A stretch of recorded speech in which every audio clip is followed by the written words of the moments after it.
आणि बुलेटिनच्या सुरुवातीलाच महत्त्वाची बातमी। विधानसभा निवडणुकीमध्ये घवघवीत यश मिळाल्यानंतर आता महापालिका निवडणुकांकडे लक्ष लागले। महापालिका निवडणुका डोळ्यासमोर ठेवून आता मोठ्या घोषणा केल्या जात आहेत।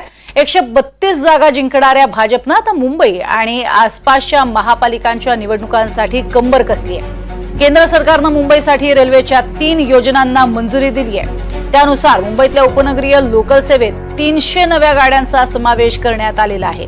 त्यामुळे सरकारकडनं मुंबईसाठी आणि मुंबईकरांसाठी एक महत्त्वाचं असं पाऊल उचललेलं आहे। महापालिका निवडणुका ह्या डोळ्यासमोर ठेवून भाजपची ही तयारी सुरू असल्याचं बोललं जात आहे। केंद्राकडनं मुंबईला 300 नव्या लोकल्स दिल्या जाणार आहेत आणि रेल्वेच्या 3 योजनांना देखील मंजुरी देण्यात आली आहे। पूर्वांचल ते मुंबईला जोडण्यासाठी एक नवीन कॉरिडॉर सुद्धा उभं केलं जाणार आहे। त्यामुळे येत्या काळातल्या आणि आगामी महापालिका निवडणुका डोळ्यासमोर ठेवून काही महत्त्वाची पावलं उचलली जात आहेत, काही योजना या समोर आणल्या जात आहेत आणि त्याचा फायदा हा अर्थातच येत्या काळामध्ये सर्वसामान्य नागरिकांना, खास करून मुंबईकरांना होताना पाहायला मिळेल। आणि त्याच अनुषंगाने या योजना आणण्यात आलेल्या आहेत। मुंबईकरांची सगळ्यात महत्त्वाची नस म्हणजे मुंबईची लोकल, मुंबईची रक्तवाहिनी, मुंबईच्या धमन्या अशी ओळख असणारी ही लोकल आणि त्यासाठीच ही विशेष सोय। तर ग्राफिक्सच्या माध्यमातून पाहूयात पालिका निवडणुकीसाठी भाजपनं काय तयारी केली आहे। केंद्राकडनं मुंबईला या गिफ्ट मिळत आहेत 300 लोकल्स। महापालिका निवडणुका तोंडावर महत्त्वाचे निर्णय। पोर्ट कनेक्टिव्हिटीला चालना देण्यासाठी पूर्वांचल ते मुंबईला जोडण्यासाठी नवीन कॉरिडॉर उभा केला जाणार आहे। मध्य रेल्वेच्या परळ, एलटीटी, कल्याण आणि पनवेलच्या टर्मिनल्सची क्षमता वाढवण्याचा निर्णय घेतलाय। मुंबई सेंट्रल, वांद्रे टर्मिनल्सची क्षमता वाढवण्याचाही निर्णय घेतलेला आहे। तर भाजपचं महापालिका निवडणुकीत 150 जागांचं लक्ष असणार आहे। जोगेश्वरीमध्ये नवीन टर्मिनल आणि वसईमध्ये नवीन मेगा रेल्वे टर्मिनल उभारलं जाईल। तर मुंबई लोकल ट्रेनच्या संख्येत 300 अतिरिक्त गाड्या जोडल्या जाणार आहेत। तसंच मुंबई लोकल ट्रेनच्या संख्येत 300 अतिरिक्त गाड्या जोडल्या जात एक नवीन गिफ्ट दिलं जाणार आहे। नाशिकमध्ये रामकाल पथच्या विकासासाठी 99 कोटींचा निधी मंजूर करण्यात आलाय। और महाराष्ट्र की जनता ने भी जो डबल सेंचुरी की है, तो यहाँ पे इस पूरे कॉमर्शियल सेंटर को जोड़ता हुआ ये बड़ा कॉरिडोर है। इस कॉरिडोर में 3 जगह कैपेसिटी की एक्स्ट्रा जरूरत थी, इसीलिए ये 3 प्रोजेक्ट आज एक साथ अप्रूव हुए हैं। तो मैं तीनों प्रोजेक्ट पे एक-एक करके आऊंगा।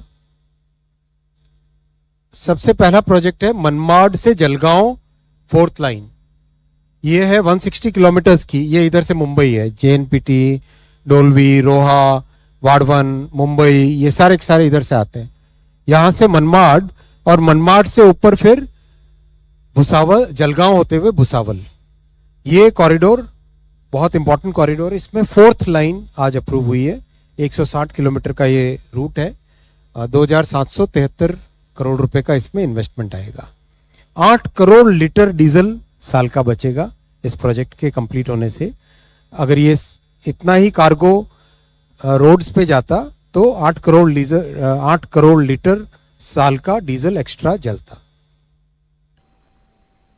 आपण बघतो ही महत्त्वाची माहिती दिलेली आहे स्वतः केंद्रीय रेल्वे मंत्र्यांनी आणि त्यांनी हा उल्लेखही केलेला आहे की महाराष्ट्रामध्ये पुन्हा एकदा जोमानं सरकार आलेलं आहे आणि त्याच अनुषंगाने आम्ही महत्त्वाचे निर्णय घेतलेले आहेत। अधिक माहिती घेऊयात विशाल पाटील यांच्याकडनं। विशाल, खूप महत्त्वाच्या या घडामोडी घडताना पाहायला मिळत आहेत। एकीकडे अजून सरकार स्थापन व्हायचंय, मात्र त्यापूर्वीच महापालिकांची तयारी सुरू झालेली पाहायला मिळते, कारण महाराष्ट्रात अनेक ठिकाणी काही महत्त्वाचे निर्णय घेतलेत।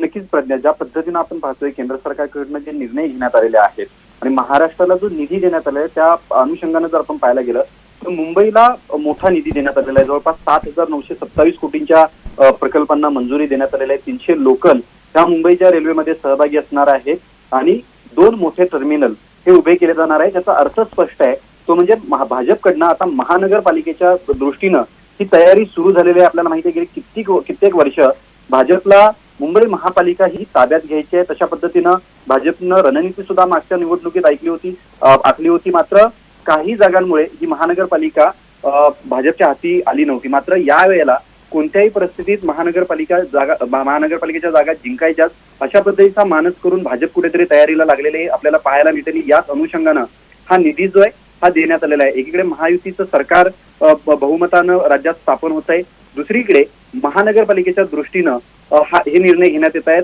एक मोठा निधी हा मुंबईच्या दृष्टीने देण्यात आलेला आहे. खास करून मुंबई लोकल मध्ये रेल्वे सेवा जी वाढवण्यात यावी, लोकल वाढवण्यात यावी अशा पद्धतीची मागणी सातत्याने गेल्या कित्येक वर्षांपासून मुंबईकरांची आहे. आणि ऐन महानगरपालिकेच्या निवडणुकांच्या तोंडांवरती हा निर्णय घेण्यात आलेला आहे. त्यामुळे मुंबईकरांना कुठेतरी खुश करून पुन्हा एकदा महानगरपालिका ताब्यात घेण्याच्या दिशेनं भाजप जी आहे ही जाताना आपल्याला पाहायला मिळते. त्याच अनुषंगानं हे मोठे निर्णय घेण्यात आलेले आहेत. त्यामुळे खास करून मुंबईकरांकडनं ह्या निर्णयाचं स्वागत जे आहे हे निश्चित केलं जाऊ शकतं आणि याचा फायदा आता भाजपला कशा पद्धतीनं होतं ते आपल्याला पाहावं लागेल. मात्र केंद्राकडनं ज्या पद्धतीनं हा निधी देण्यात आलेला आहे त्यामुळे स्थानिक स्वराज्य संस्थांच्या निवडणुकांकडे भाजप अत्यंत गांभीर्यानं बघतंय हे याच्यातून स्पष्ट होते. प्रज्ञा.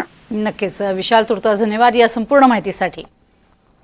तर महापालिका निवडणुका अर्थातच मुंबई महानगरपालिका खरं तर डोळ्यासमोर सगळ्यात जास्त ठेवलेली आहे आणि त्यासाठीच आपण पाहतोय संपूर्ण महाराष्ट्रात काही महत्त्वाच्या योजना केलेल्या आहेत. मोठा निधी सुद्धा महाराष्ट्राला देऊ केलाय.